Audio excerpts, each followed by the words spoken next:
Okay, in this virtual lecture, we're going to finish up on the exponential function, and then we're going to look at the logarithmic function. Okay, so let me just share my screen here. So hopefully you can see what I'm seeing. All right, so we are in chapter 4 now. Oops. Sorry, there we go.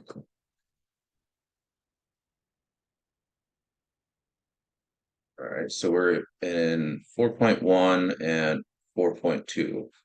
These sections are combined, or at least I combined them. And this is on the exponential function.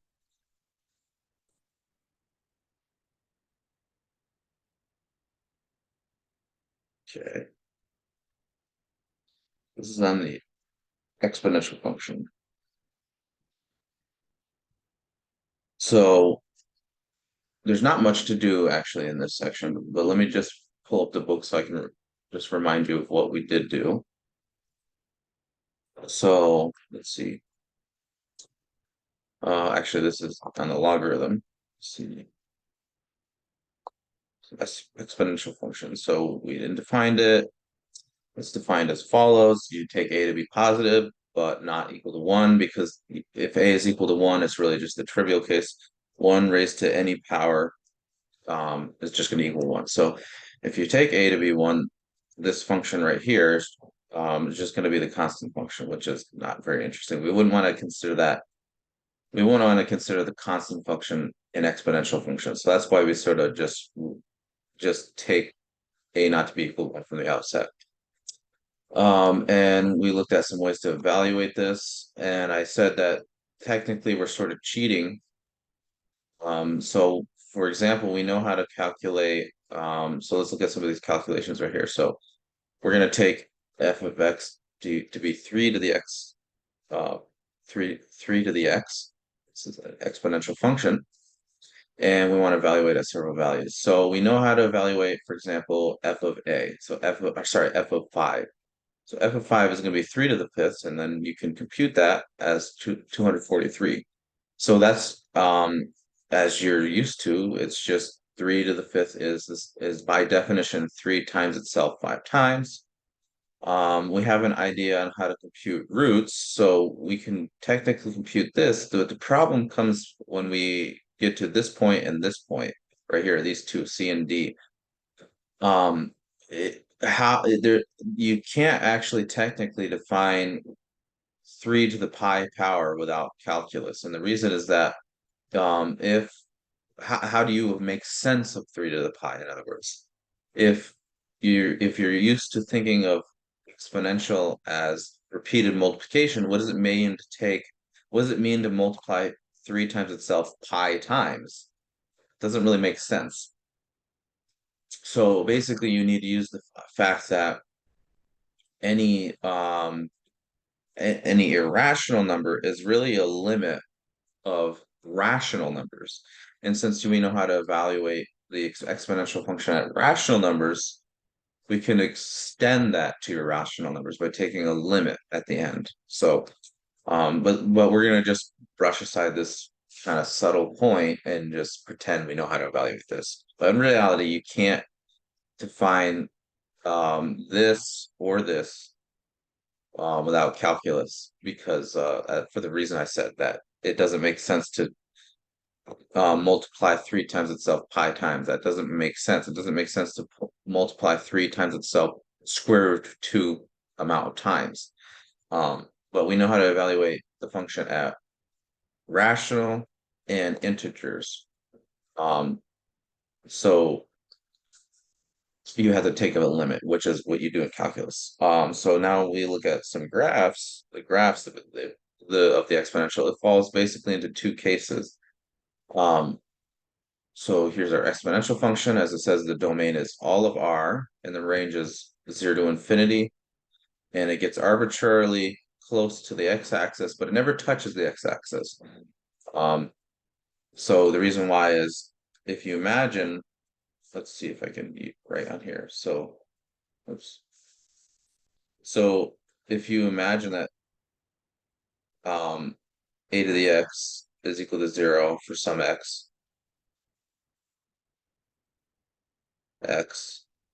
I mean that's impossible really for some real number x. Um, I don't know why the pencil's so wide, but anyways, this is impossible. This is right here. This condition is impossible. So it can never, what that means is that it can never cross the x-axis. No matter how far you're out you go over here, it can never cross the x-axis. If you take any positive number and raise it to any other number, you're going to get a positive number. It's impossible for this to be a 0. So this will never cross the x-axis. They get arbitrarily close. They get very small, um, but it will never actually equal. This is probably not the best way to erase this, but whatever. Um, so yes, it gets arbitrarily close to the x-axis, but never touches it or goes through it. Certainly never goes through it because the exponential is never a negative number. The range is all positive numbers. It's never going to be negative. And you basically have this dichotomy here. You have these two cases. Um, you have when A is positive right here. Sorry, when A is bigger than 1. Whoops. And when A is between 0 and 1. And it flips over like that. And I said last time that this case, this one right here, actually just follows from this graph right here. All right, so we looked at all this. So the last thing really is we want to look at a particular type of exponential. So it's going to be called the exponential or the natural exponential. So there's this number that crops up in mathematics. It's a very important number. It's called Euler's constant.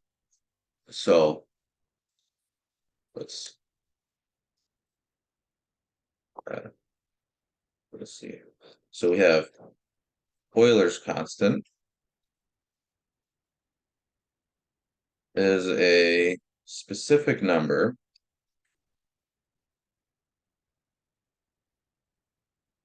Yeah, this is pronounced Euler, not Euler. It's Euler. So a specific number denoted by E, as you would think. So this is a number, I guess it was discovered by Leonhard Euler, this really brilliant mathematician from quite a while ago. I don't remember exactly when. But this number is it's an irrational number. So let me just point out this is irrational. And it's approximately 2.71. And it just keeps going on. 71828, etc. It's irrational, so it'll never terminate. And as I said, this number actually crops up in mathematics quite a lot in some very unusual ways. So there are a lot of ways to define this number. And this is weird also. The statement I'm about to make is also weird. The only way you can define this number is through calculus. You need calculus to define this number. So it's kind of odd that you might not expect that you would need a whole branch of mathematics in order to define a number. But that's just the way it works out. So there are a couple ways that this number arises, and I'm going to write them down, and you don't have to fully understand them, but just have a rough idea of what they say. And it's kind of surprising that all of these different ways of thinking about this number, they give you the same result. So um, you could say E, so here's different ways of thinking about the number. E, this number that's approximately 2.71, is that number such that, and here's some ways of defining it or thinking about it. This holds. It's the limit, and I didn't talk about limits, but intuitively we can figure out what a limit is of this expression right here. It's the limit as n goes to infinity of this expression right here. So not only does this limit right here converge to a specific number, but it actually converges to E. So E is that number satisfying this equation right here. It's also the number satisfying this equation, that you can take this following sum right here. So it'd be 1/0 factorial. I'm going to define what that means in a second. 1/1 factorial plus 1/2 factorial plus 1/3 factorial, plus 1/4 factorial, and so on. This is an infinite sum right here. This is infinite sum. So again, not now only does this infinite sum here converge to a specific number, but it actually converges to this number right here. And the point of this is we're going to look at the exponential function associated to this number. It's going to be a very special exponential function, and for this reason, it satisfies these two properties. So it's kind of remarkable that this number that you get from computing this limit and the number you get from computing this sum are actually the same number. So that's kind of a remarkable fact. Here's something a bit more remarkable, maybe that you don't understand, but it'll just give you like something to look towards. It's going to be that unique number such that when you take the integral from 1 to e of 1/t dt, it equals 1. So the integral is something you're going to learn in calculus, and roughly what the integral corresponds to is the area under a curve. So you have this curve 1/t, and what does 1/t look like? Well, it looks like something like this. I drew this before, actually. I drew it as 1/x. It looks like this, and basically what you're computing with this integral is the area from 1 to e, and you're bounded by this curve and the x-axis right here. And so you're computing basically this area right here under this curve between the x-axis. And what this says is that e is that unique number such that when you compute this area under the curve between 1 and e, you just get 1. It's like a unit area. So again, it's kind of remarkable. And then there's another property that it satisfies. Again, this is something you may not fully understand, but it's going to be the derivative. So it's derivative, something you learn in calculus. And again, e is going to be a special number. It's going to be that unique number such that when you take the derivative of the exponential function, you just get e to the x back. So in other words, like differentiating doesn't change the function, which is kind of remarkable. And again, the most remarkable fact is that e is the same number satisfying all these properties. Because for all you know, like you could compute this limit right here and you get one number. You could compute this infinite sum. You could add up all these terms, infinitely many terms. You could get a different number. You could compute this integral from 1 to some number to get 1, and it could be a different number. You could compute, say, the derivative, like how do I know that there isn't another number a that's satisfying this? Why isn't there another number for a not equal to e? Well, it turns out that it's not the case.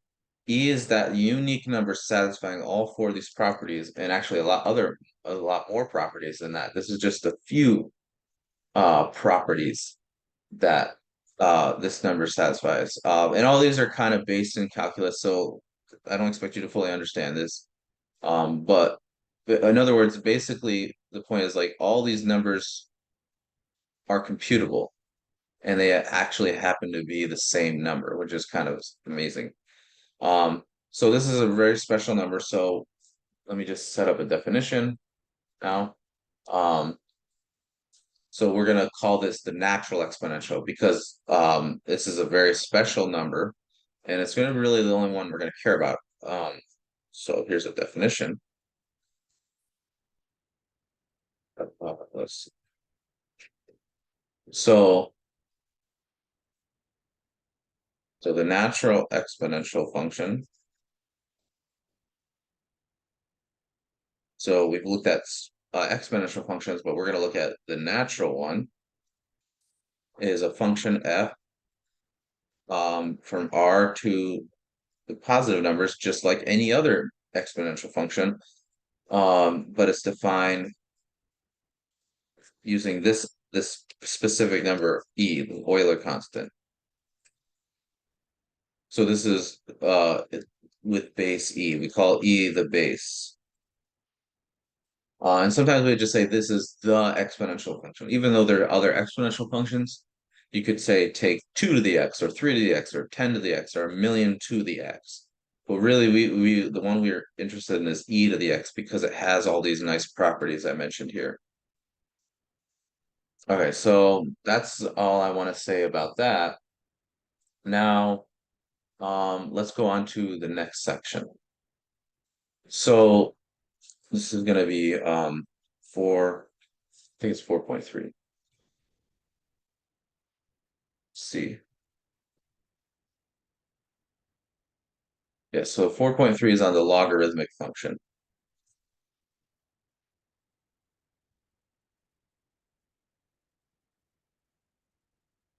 It's going to turn out that the logarithmic function and the exponential function are related to each other. So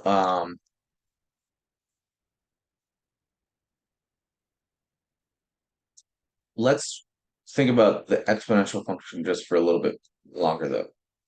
So let's look at the graph of the exponential function and try to observe something about it.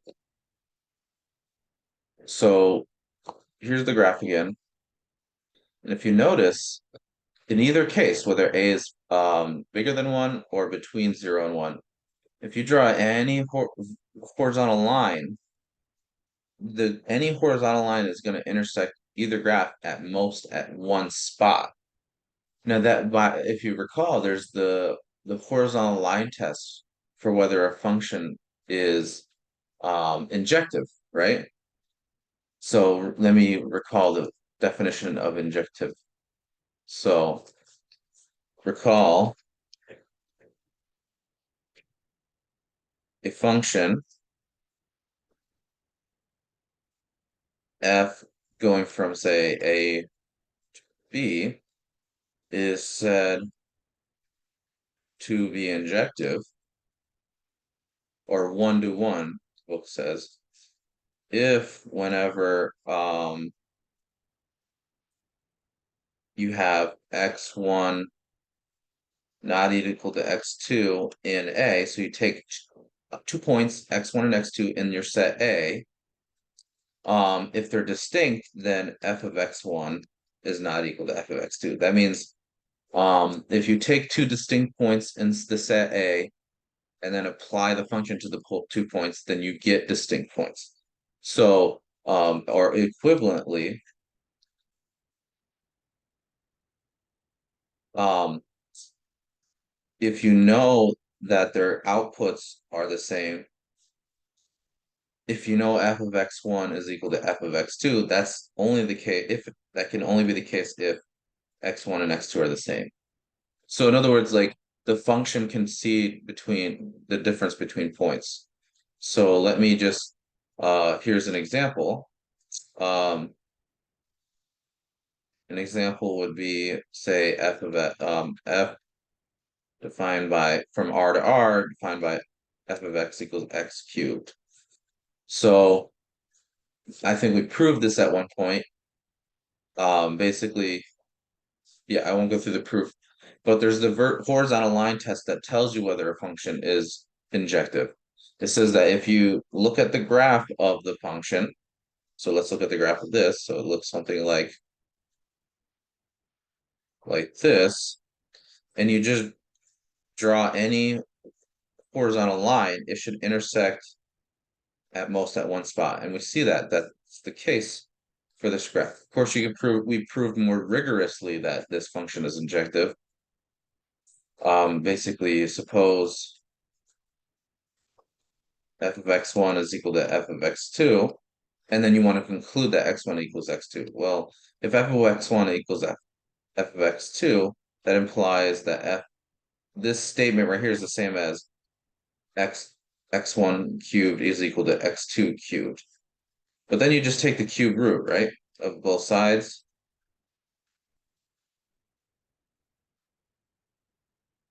And then that simplifies to x1 is equal to x2. So this really is injective from either perspective. Um, and then here's a non-example. remember this is the non-example, take, in this case, f to be r to r. So non-example, this will not be injective. I should say, so let me just write the conclusion. Or say, let's say, therefore, these three dots is used to mean therefore. Therefore, f of x cubed is injective. Now we want to, here's an example of a function that is not injective. Is not injective because, for example, you can take f of -1, and that's going to be -1 squared, which is 1, and f of 1 is going to be 1 squared, which is just 1. So you have you have distinct points, -1 and 1, but they get sent to the same point 1. So this is not injective. But in our case now, so that was just to remind you of what injectivity is and just some basic examples. We're looking at the exponential function, and you can see from the graph, this is definitely injective. So let's write that down. So by the horizontal line test,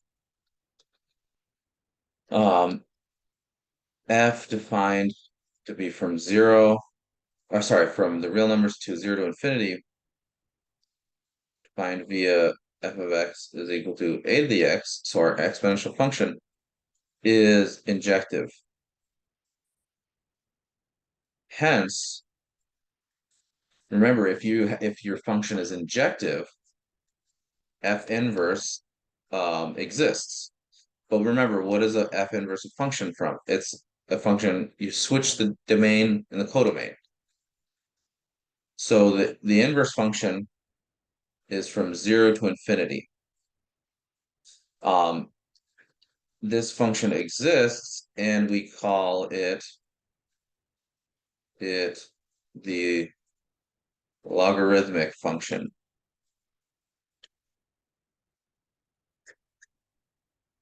So in other words, the logarithmic function is just the inverse of an exponential function.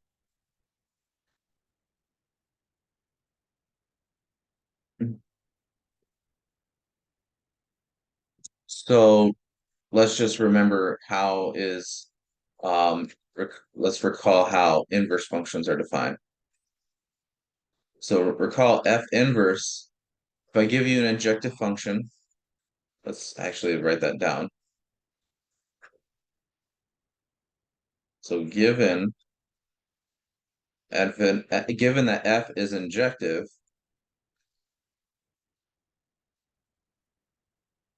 f inverse exists and is defined. So this is the part I want to recall. How do you define the inverse? As follows. Whoops. So how is it defined? So it's defined as follows. You take f inverse of x and you say it gets sent to y if and only if f of y gets sent to x. So in other words, to figure out what f inverse does to a given point, you call the point y and you say, well, whatever that point y is, it has to satisfy this equation over here. So this definition gives you a way of determining what the inverse function does to a given point. So with that in mind, let's set up a formal definition of the logarithm. So again, the logarithm is just going to be the inverse of the exponential function. So we're going to let a be positive with a not equal to 1. And so the logarithm,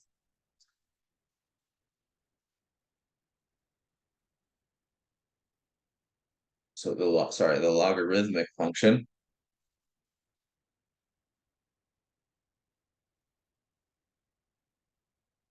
with base a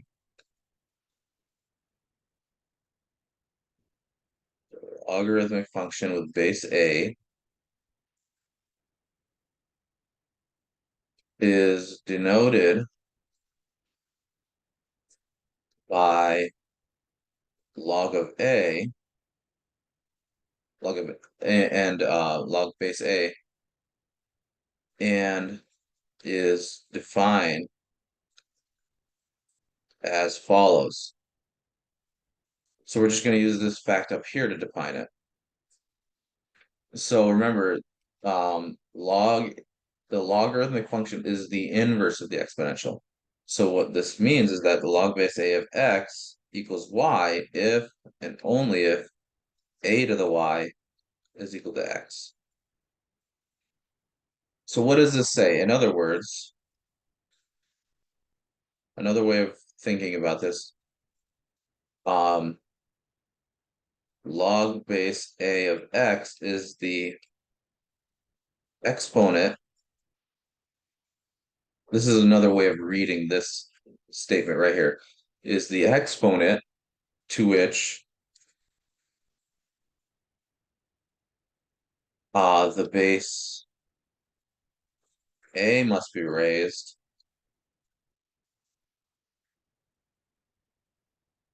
to get x.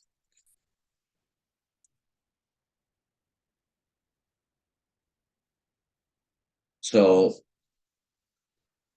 and then another way of phrasing this is as follows.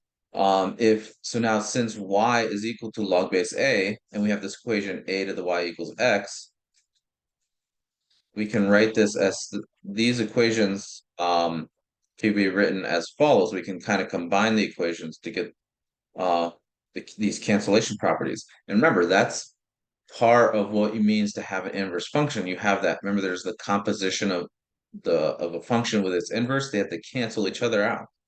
So we can combine the equations to get the cancellation property of inverse functions. So combine equations to get the cancellation property of a function with its inverse. Oops. So that's going to look like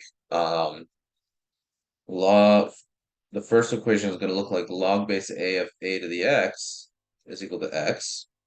See, this x right here is given by this, so I just plug in a to the y here. Oh, I'm sorry, this should be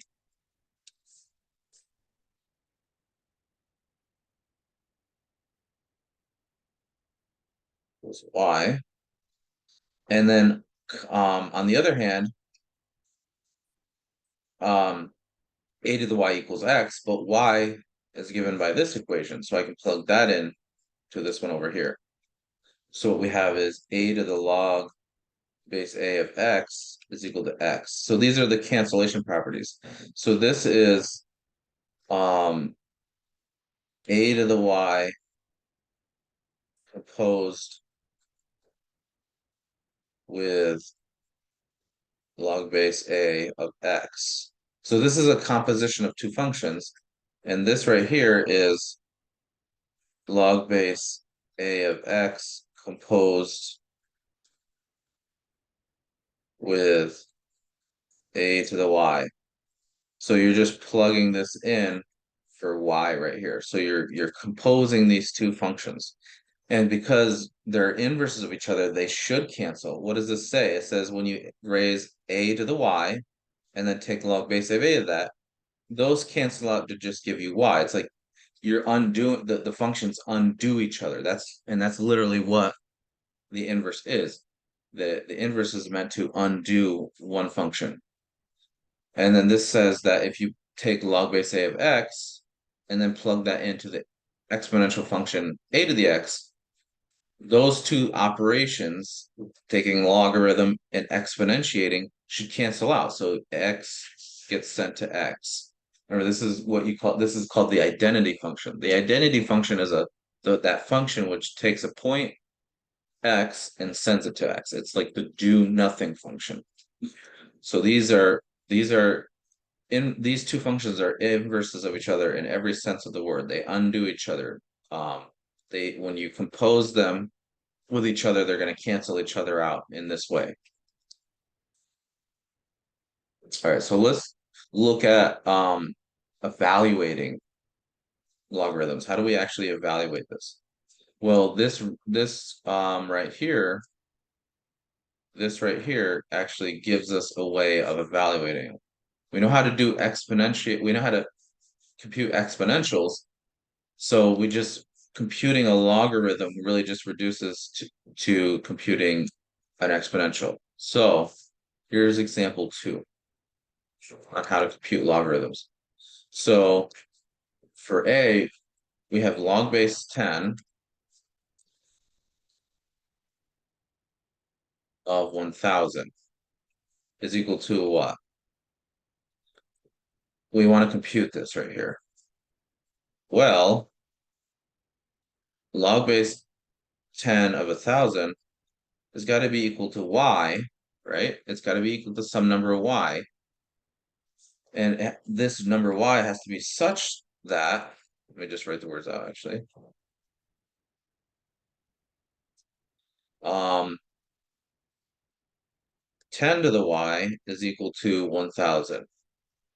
So in other words, we have to figure out, in order to evaluate log base 10 of 1000, we have to figure out what number do you have to raise 10 to get 1000. Well, y equals 3 is the one that works. So y has to be 3. So, because when you take 10 to the third power, you get 1000. So, in conclusion, log base 10 of 1000 is equal to 3 because 10 to the third is equal to 1000.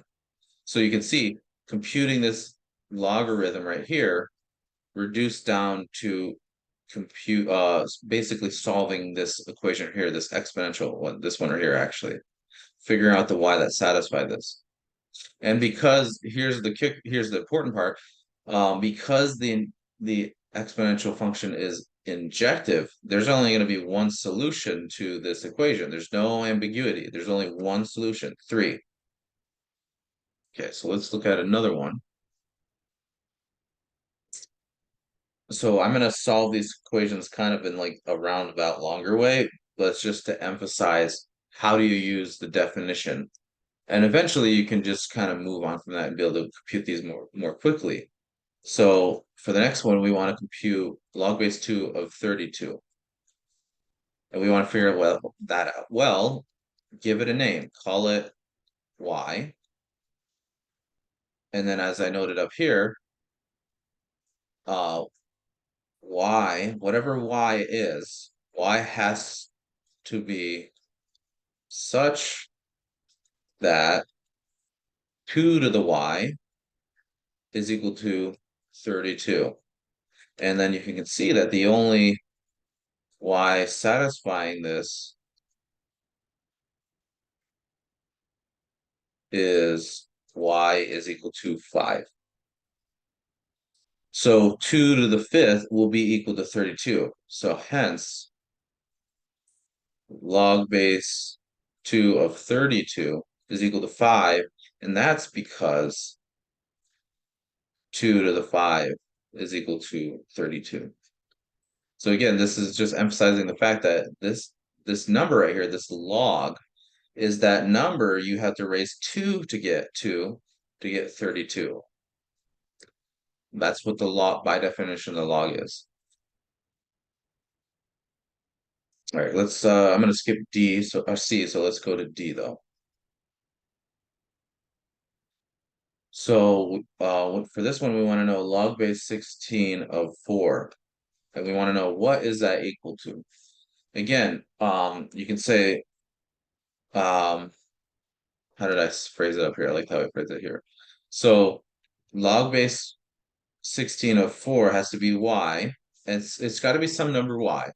And y is that number such that 16 to the y is equal to 4. Okay, well, now you got to just think about, all right, what number y do I plug in to satisfy this equation? And if you just think about it for a bit, you can see that y is equal to 1/2 is the only number satisfying this equation. When you take the square root of 16, you get 4. Number satisfying this equation.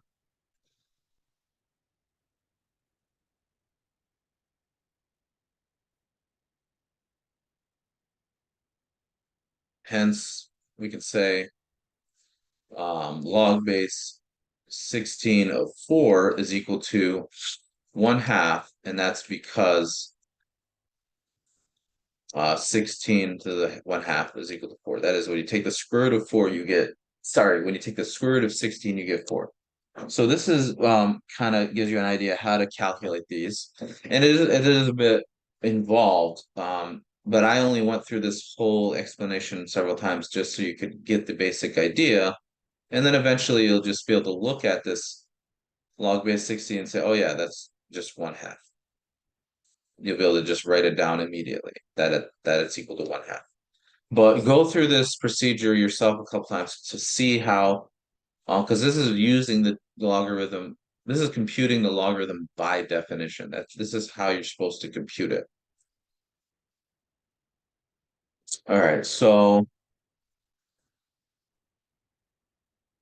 let's see. So let me just summarize some properties. Actually, this one I wrote already, but I want to write it down again.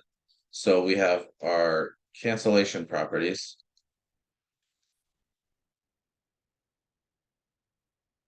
And then there are going to be some other properties.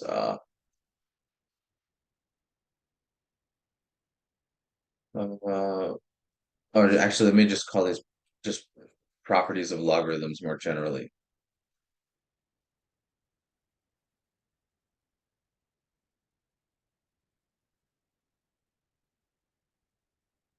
Properties of logarithms.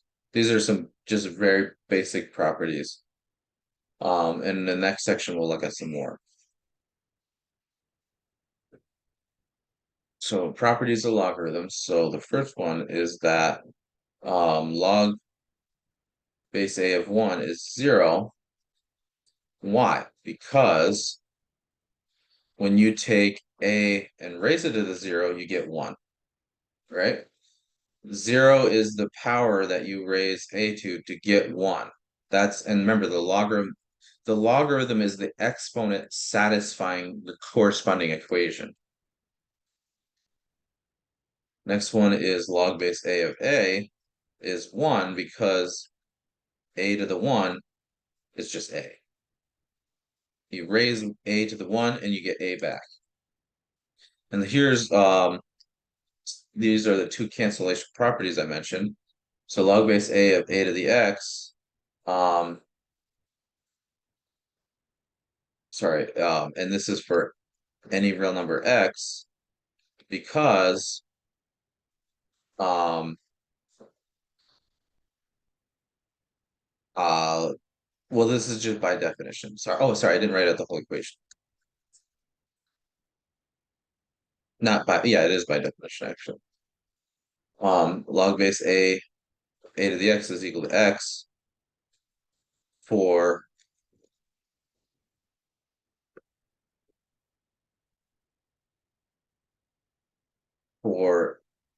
any real number x,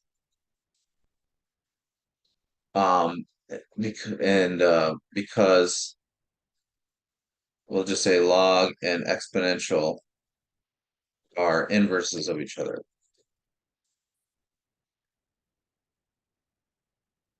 They cancel each other out when you compose them. The left-hand side is a composition of functions, and it's saying when you compose these two functions and then evaluate at x, you get x back. So they undo each other. And then we have the other cancellation property. It says when you take a and raise it to the a log base a of x, you get x, and this is for x non-negative, or sorry, positive, and that's because again, log and exponential are inverses of each other.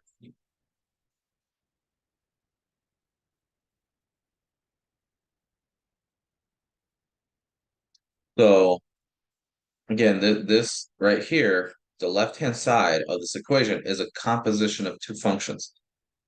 It's log base a composed with the exponential a to the x. And so what this says is that when you compose those two functions together, the log with the exponential, evaluate at some x, you get x back.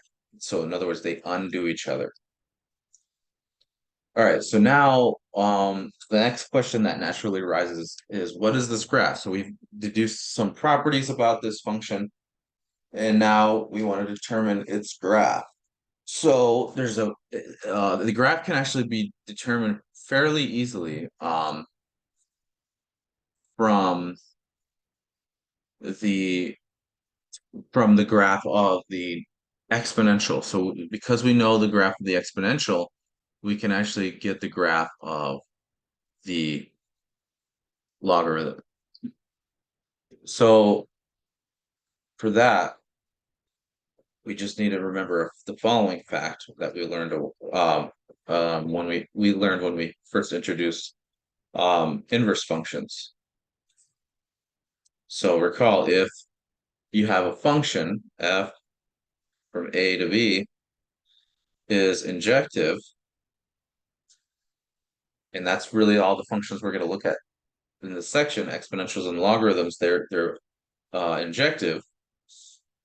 If you're injective, then this function, the inverse, let's say, actually say that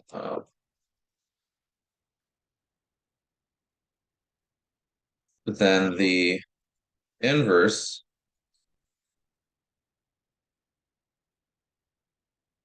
exists, and that's a function from b to a. So this function exists, and of course, and satisfies the property that we'll say f of f inverse of x is equal to x, and f inverse of f of x. Oops, that's pretty horrible.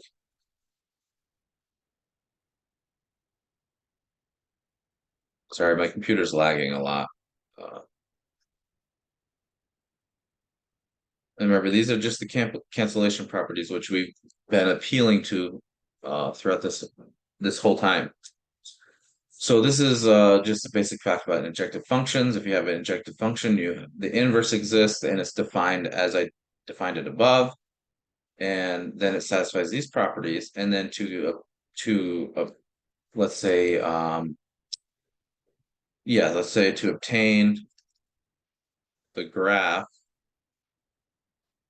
of f inverse, just reflect the graph of f over the line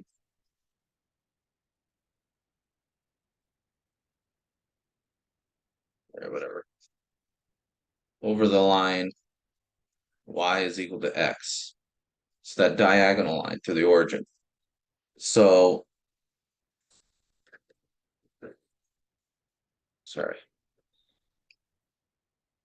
And if you don't really remember why exactly that's the case, I would suggest you go back to section 2.8, where one-to-one and injective functions are introduced. So let's just think about the specific case of the exponential. So we're going to let f of x, f be a function from r to 0 to infinity, defined as f of x equal a to the x, and we'll say for a bigger than 1. Then that means f inverse exists, of course, and is a function from 0 to infinity to r, and that's defined by the following. It's the logarithm. So now we want the graph of this function right here. All right, so let's see if I can graph this.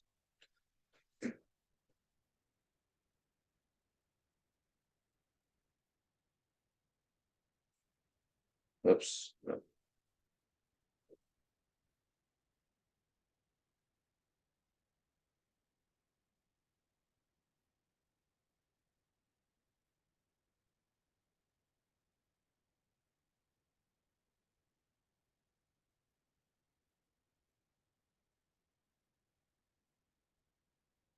Okay, let's see. All right, so the exponential function looks, remember, it looks roughly like something like this. And then it goes through the point 0, 1. So now let's actually draw our diagonal line. Oh, so this is y is equal to x.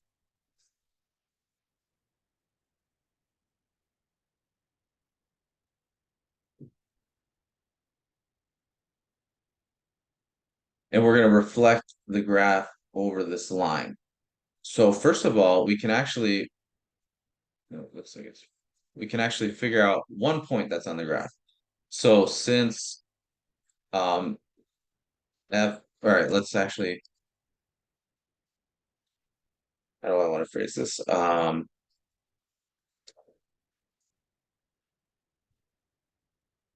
Why is 0, 1 a point on the graph? So why is 0, 1 a point on the graph of f of x is equal to a to the x? And the answer to that is pretty trivial, because when you plug the 0 into the function, you get a to the 0, and it's 1. Okay? So f of 0 is 1, so it's going to be a point on the graph. And let me actually write here f of x is equal to a to the x. That's this going to be this top graph right here. So if that's the case, this, and then this is the case, if f of 0 goes to 1, this is the case if and only if f inverse of 1 goes to 0, i.e., let's say, oh, sorry, f of 0 is 1, i.e., 1, 0 is a graph, as a point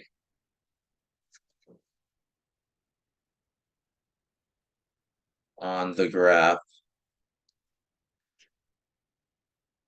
of f inverse. Whoa, why did this go away? Oh, here we go.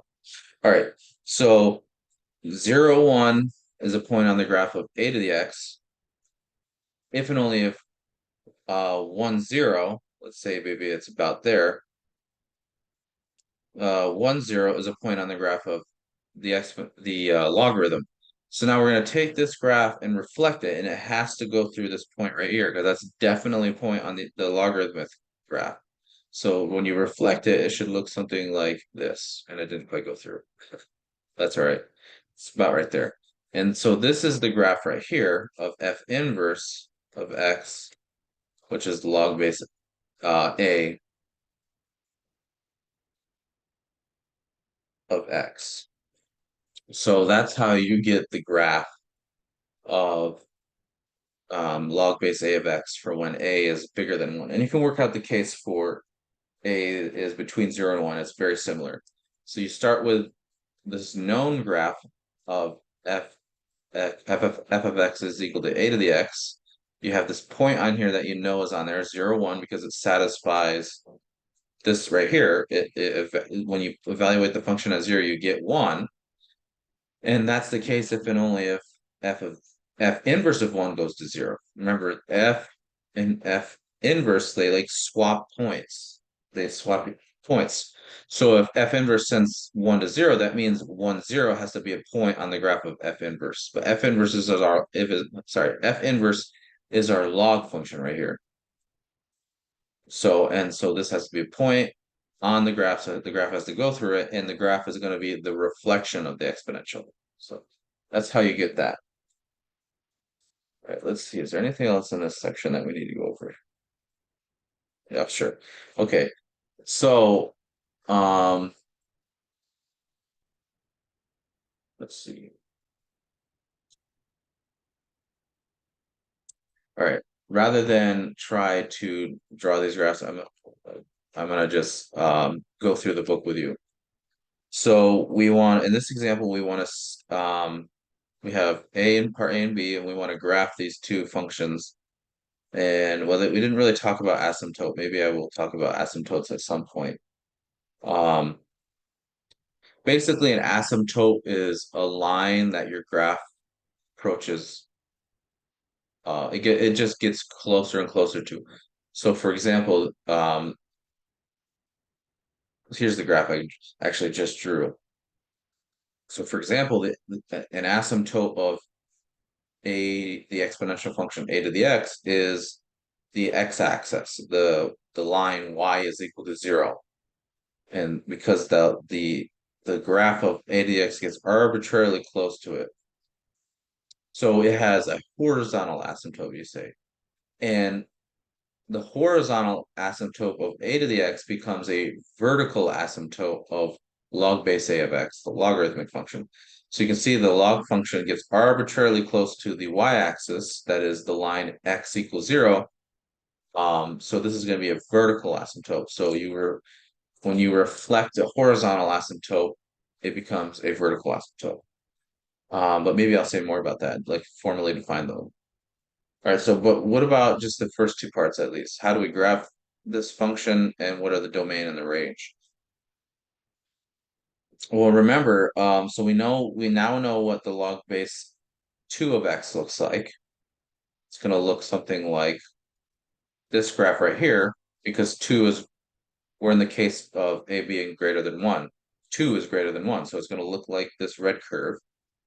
But but now we're not just looking at log base 2 of x, we're looking at negative log base 2 of x. And what effect does the negative have? Remember, it has the effect of reflecting the graph over the x-axis. So it should look like this. See, as the blue curve is log base of 2 of x, and it's going to be reflected over. It's going to come down this way. And so the domain is still the same. The domain of this is the same as log base 2 of x, that is, it's all positive numbers, and the range is also going to be the same. You can see it from the graph too, that the range is the same. As for this one's going to be, remember, we're multiplying by -1 again, but in this case, we're multiplying the x. So when you multiply the x by the negative, as opposed to multiplying the negative on the outside of the function, this has the effect of reflecting over the y-axis. Now, for the logarithm, the only number you're allowed to plug in is negative, are positive numbers. So we want negative x to be always a positive number. So that means that the domain of this is going to be all the negative numbers, because when you plug in a negative number for x, the double negatives cancel out and you get a positive number. So in other words, let me just write this over here. So let's say f of x is equal to log base 2 of x, or sorry, not just log base 2.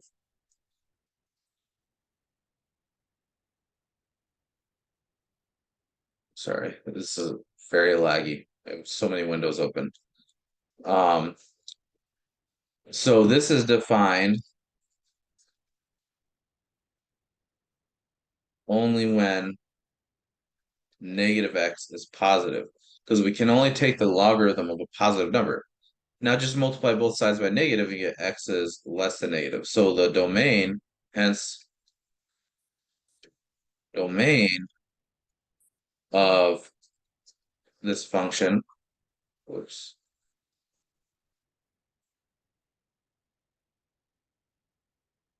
is negative infinity to 0. But the range is going to be this. It should be the same. So let's look at the graph of this. They graph this over here. They graph this in the book.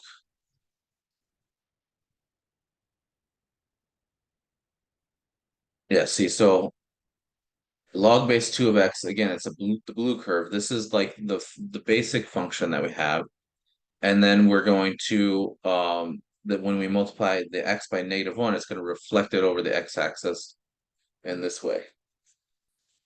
Okay. And then we have some other examples here.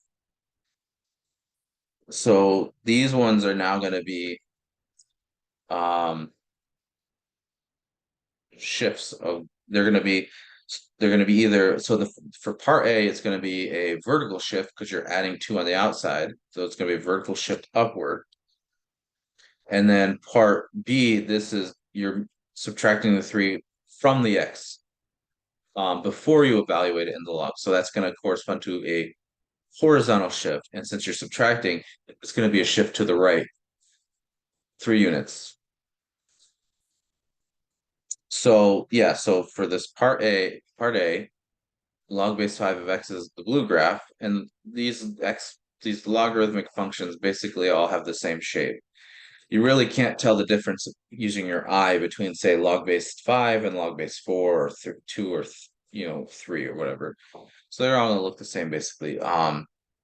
They cut the graph off here, but it still continues to go down. They should have an arrow or something. But anyways, so the graph of this g of x is going to be a vertical shift upward 2 units. So this point right here at 1, this point is 1, 0. It's this point along with the whole graph is going to shift up 2 units. So now 1 0 becomes 1 2 up here, and then as I said, all the other points shift up with it. So the domain is still going to be 0 to infinity. Those are all the numbers you can plug in, and the set of numbers, the outputs, the range is still going to be all real numbers. And then as I said, there's this concept of asymptote. The line, the y-axis, x equals 0, is still the vertical asymptote. Now, what about this one? What's the domain of this? Well, part B. Well, again, you need x minus when you evaluate the logarithm, you have to evaluate a positive number. So you want x minus 3 to be a positive number. All right. So if x minus 3 is positive, that's the same thing as x is so if x minus 3 is greater than 0, that's the same thing as saying x is greater than 3. So your domain is going to be 3 to infinity. Those are the only numbers you can plug in, and that results in shifting the graph over 3 units. Now, when you shift the graph, you actually have to shift its asymptote also, see? So now the asymptote goes from being x equals 0 to x equals 3. And so it shifts over this way. And this point right here that it crosses through, the point where it crosses the x-axis, 1 0, shifts over 3 units. So it's going to become 4 0. All right, let's see it. That might be all we have for this section. Um, let's see. Oh, okay. Actually, just some convention. So log base 10 is a really common base that we use. So just because mathematicians are lazy, we're gonna just when we talk about log base x, we're just gonna assume that we're talking about base 10. So just some notation, that's all. And then just as we have a natural exponential that is e to the x, that is invertible, and that's going to give us the natural logarithm. So there's this natural logarithm right here. And we use, again, mathematicians are lazy, so we use specific notation for this. just so we don't have to, we can write less and get onto doing other things. So the logarithm of base e is the natural logarithm is denoted by ln. So ln of x is defined to be, is the same as log base e of x. And now log base e of x is the inverse of e to the x, right? So you're gonna have this cancellation property right here. Ln of x equals y if and only if e to the y is equal to x. Oh yeah, here are the properties right here. Here's the cancellation properties actually I just mentioned. All right, so I think that's all for this section. So let me just I need to pause for a second. So let's stop share. Okay, so we're gonna finish with 4.3. So let's just do 4.4 and then that'll be all we do. It's a pretty short section. This is going to be more properties on logarithmic functions. And now I'm realizing, did we actually go through properties of exponential functions? I guess we did. There aren't as many properties. Anyways, so here are the laws of or properties of logarithms. So I'll just display these right here. These are just some basic properties. Um, this is a property about computing products of logarithms that splits into a sum. This is actually a pretty cool property. Actually, when you get later into mathematics, you'll learn this area of math called group theory, and it's not what you would think of it is. It's not like studying groups of things. Um, Group theory is about um, symmetries of objects and stuff like that, and it's basically a group is a set with some operation on it. And this one basically says that there's this property right here says that there's a homomorphism between um the set of positive numbers and the set of real numbers. So a homomorphism is a function that respects the operations on groups. So you can look at the group of positive numbers with multiplication as your operation, and you can look at the group of real numbers with addition as your operation. And it says that the logarithm in a sense respects these operations. It sends multiplication to addition. So that's what this first property says. It says the log of a product becomes the sum of the logs. This one says, and part two actually just follows from one. It says that when you take a quotient, the log of a quotient becomes the difference. It's not the quotient of the logs. It becomes a difference. And this says that if you take a to a power, that power becomes the coefficient. All right, so let's look at some examples using these properties.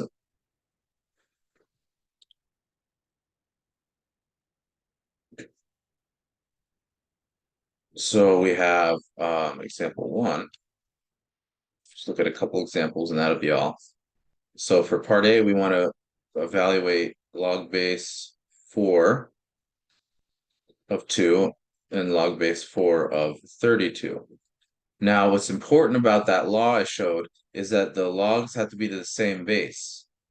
You can only combine them if they're the same base. If this were a log base 4 of 2 and this were a log base, sorry, this is a log base 5 of 2, but this were still a log base 4 of 32, you could not combine them. They have to have the same base. So it's going to be a log base using that first law I showed you. This sum becomes a product, so it becomes 2 times 32. And then this becomes log base 4 of 64. Now, this is actually computable. This is going to be 3, and that's because 4 to the third is equal to 64. All right, let's look at the next part. So this is log base 2 of 80 minus log base 2 of 5. again, we have the same base, so we can use that second rule I showed you. So this difference is going to become a quotient. It's going to be log of 80. Oops.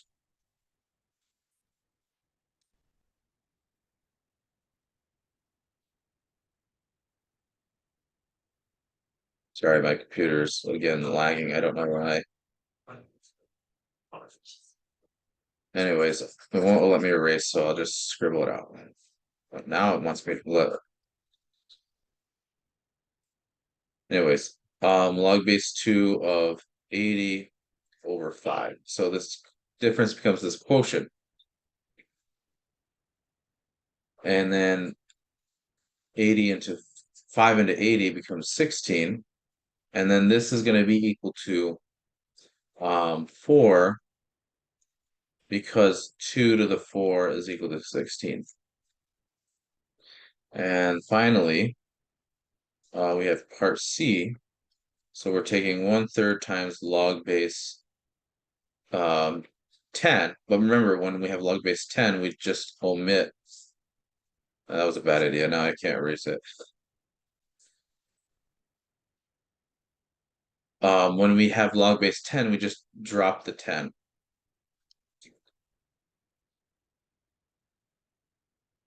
And so we're taking log base 10 of 8. So now we can use the exponential rule that says when you have this coefficient right here, it becomes the power of 8. So this will be log base 10 of 8 to the negative 1/3. And then this becomes well, I guess this negative means you can write this as a fraction like this. I would not split this up because you're just going to go in circles, but you can actually evaluate that right there. I didn't mean to circle that because now it's not going to erase. I have too many windows open. That's my problem. So now when you compute this, this is going to be 1/2. And then, well, that's it. There's not really much more you can do with that. They get a approximation, but who cares? All right, so let's look at some more examples. So this is going to be example 2.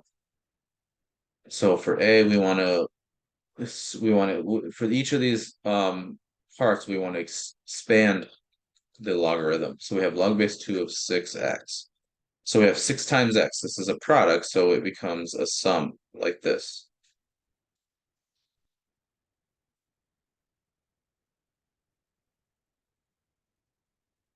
Now we're going to take log base 5 of x to the third times y to the sixth. So we have now products and exponents, but let's just deal with each thing individually. So it's going to be log base 5 of x to the third. So we'll just split the product up first, and then we'll deal with the exponents. So this product right here is gonna split as log base 5 of x to the third plus log base 5 of y to the sixth. And now we can use our exponent rule. So we have x to the third, so that exponent becomes a coefficient. So it's gonna be 3 times log base 5 of x plus 6 times log base 5 of y. And then finally, this is the last part of this example. We have the ln. So remember, this is the natural log. This is log base e. So we're taking log base e of a over b, or sorry, a times b cube root of c. So we have a product, we have a cube root, and we have this quotient. So we're gonna just break it into pieces. So let's deal with this quotient first. That's probably the easiest thing. So the quotient becomes the difference, remember? So we have this will become log base ln of a times b minus ln of cube root of c.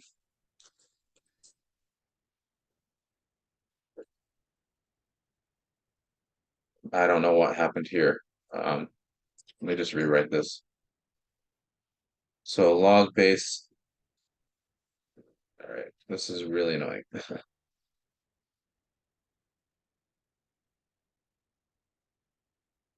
Finally, jeez. All right, so this is going to become log base a of times b minus ln of cube root of c. Now now we can deal with the product. So this product will become ln of a plus ln of b. And this, I write the cube root as this as a exponent. And once you write it that way, you can see that this exponent will become the coefficient. I don't know why I'm putting parentheses. You don't have to. So it's going to simplify it in that way. All right, let's see. All right, so this is we'll just go through one more example and that will be all. So this is example no, example 3. So we have part A. In this case, we want to combine the exponentials or logarithms. So the other one we expanded. Now we want to combine. So we want to do everything in reverse. So we have 3 log of x, that's base 10, plus 1/2 log base 10 of x plus 1. So the first thing I would do is deal with these coefficients. You want to use that exponential property. So these coefficients will become powers of the thing you're taking the log of. So this will become log base 10 of x to the third. And then this will be log base 10 of x plus 1 to the 1/2. And then now we have a sum of logs, and they're both the same base, 10, so we can multiply these. So it's going to be log base 10 of, say, x to the third times x plus 1 to the 1/2. All right, so that's the final answer there. For B, we have, again, we want to combine logs. So we have 3 times ln natural log of s plus 1/2 of ln of t minus 4 of ln of t squared plus 1. So again, just deal with the coefficients first. You want to write these as powers. So the first one is going to become ln of s to the third. This next one is going to be ln of t to the 1/2, which is, the square root. And then this one's going to become minus ln of t squared plus 1 to the 4th power. So we have, so we're adding and then we're subtracting. So we're going to get some product and some quotient, but let's just deal with this addition first. So the addition is going to become a product, and I'm going to write this as square root now. So it's going to be ln of s to the third times square root of t, and that's minus ln of t squared plus 1 to the 4th. So, and then finally we have this difference, and that's going to become the quotient, the logarithm of the quotient. So it's going to be ln of s to the third times square root of t divided by t squared plus 1 to the 4th. And that we're taking the ln of that whole thing. Okay, so that's all for today.